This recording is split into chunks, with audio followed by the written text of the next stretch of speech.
Hello YouTube, Wolfboy here. Today I'll be showing you how to clean up your drives without using any third-party programs in Windows 10. But before we get started, make sure to subscribe and check out my Discord channel if you need any help. And let's get started. First, go to File Explorer. Then go to this PC, and you will see all of your drives over here.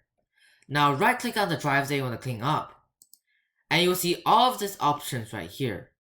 Go to Properties, and you will see this option right here, this cleanup. After you click it, you will see this menu pop up. You can clean up your drives by clicking OK over here, and you can clean up your system files by going to this option right here. This will be it for this video. Thank you for watching, and make sure to leave a like, and see you next time.